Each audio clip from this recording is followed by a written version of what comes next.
अस्सलाम वालेकुम व्यूवर्स, क्या हाल है आपके। जहाँ रहें खुश रहें आबाद रहें। आज मैं साजदान किचन में बना रही हूँ बीफ यखनी पुलाव।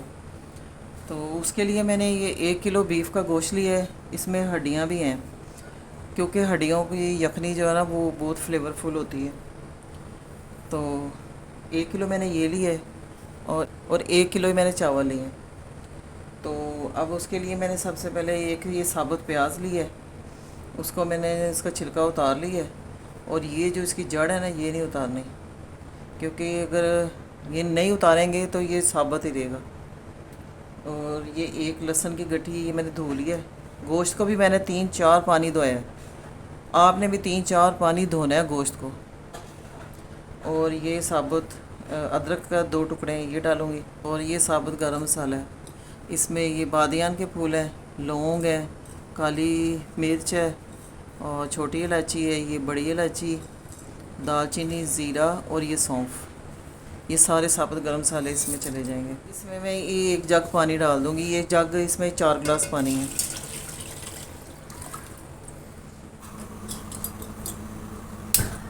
तो अब ये देगची चूल्हे पे रख दूँगी। अब इसमें मैं ये 1 चम्मच नमक भी डाल दूँगी।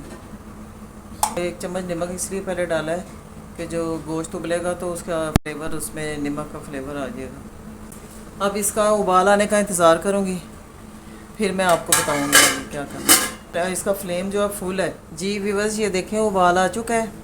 अब मैं इसकी आंच बिल्कुल स्लो कर दूँगी, जैसे दम वाली आंच होती है उतनी।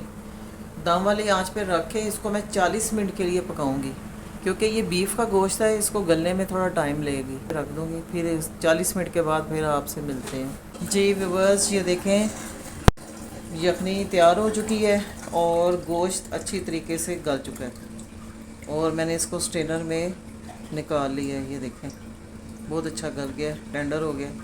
ये 40 मिनट के लिए मैंने आपको कहा था, लेकिन 40 मिनट बाद मैंने जब देखा था तो इसमें थोड़ा फ़र्क था अभी, इसलिए फिर मैंने 1 घंटे के लिए और इसको रख दिया था। ठीक है। और ये इसकी यखनी है ये, और इसका देखें ऑयल भी, घी भी निकल आया। अब मैं क्या करूँगी, उसके लिए मैंने ये 3 पाव चावल लिए थे और मैंने 2 घंटे पहले भिगो दिए। ये बहुत पुराने, 2 साल पुराने चावल हैं। तो आप भी जब लें तो ये पुराने चावल ही लें। चले आए, अब शुरू कर दिया, फ्लेम ऑन कर लिए। अब मैं इसमें ये आधा कप घी डालूँगी, ऑयल। जी व्यूअर्स, ये देखें देगचा चूल्हे पे मैंने रख लिया और एक आधा कप मैंने ऑयल का डाल दिया। अब सबसे पहले मैं इसमें डालूँगी प्याज।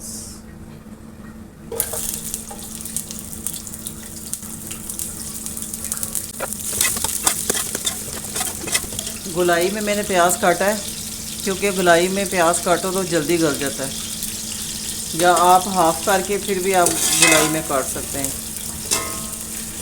2 टुकड़े करके प्याज के और गुलाई में काट लें। प्याज को गोल्डन ब्राउन करना है। जितना अच्छा प्याज ब्राउन होगा उतनी अच्छे चावलों की रंगत आएगी।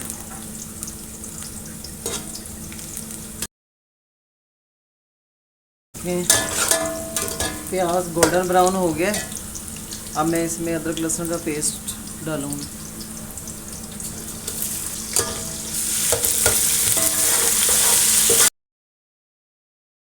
ये मेरे पास साबुत मसाले हैं, 2 पत्ते और ये बड़ी इलायची, छोटी इलायची और बाकी बादियाँ के फूल और ज़ीरा और दालचीनी, लौंग, काली मिर्च। इसको भी साथ ही फ्राई कर लेंगे। देखें प्याज और अदरक लहसुन गोल्डन ब्राउन हो चुका है। अब मैं इसमें टमाटर डालूँगी। ये टमाटर है, ये डालूँगी। ये मैंने 3-4 टमाटर काट के रख लिए थे। अब ये डालूँगी। ये मैंने 10 हरी मिर्चें मैंने चॉप करके रखी थी, ये डालूँगी।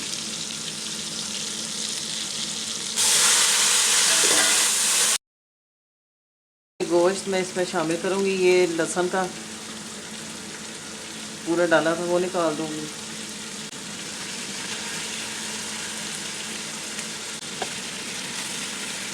अब ये जो एक्स्ट्रा मसाले हैं ये निकाल दूँगी मैं।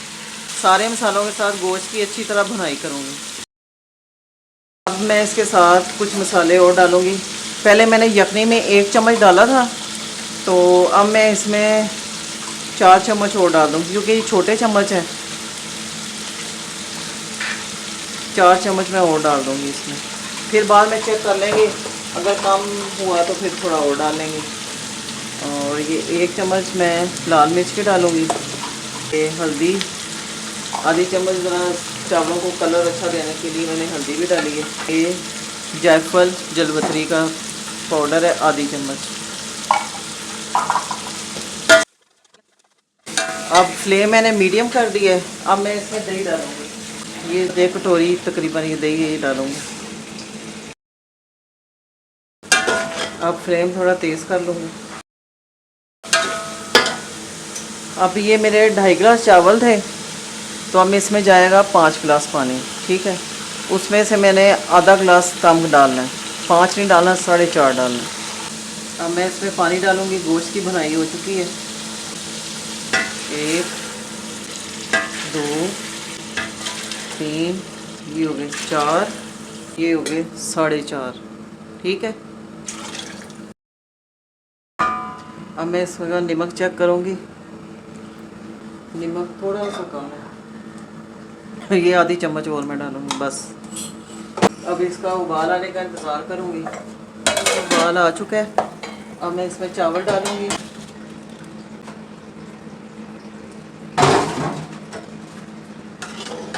मिक्स करूँगी। अब इसका पानी खुश्क होने के बाद फिर इसको दम पे, पानी खुश्क हो गया। अब मैं इनको 15 मिनट के लिए दम पे रखूँगी।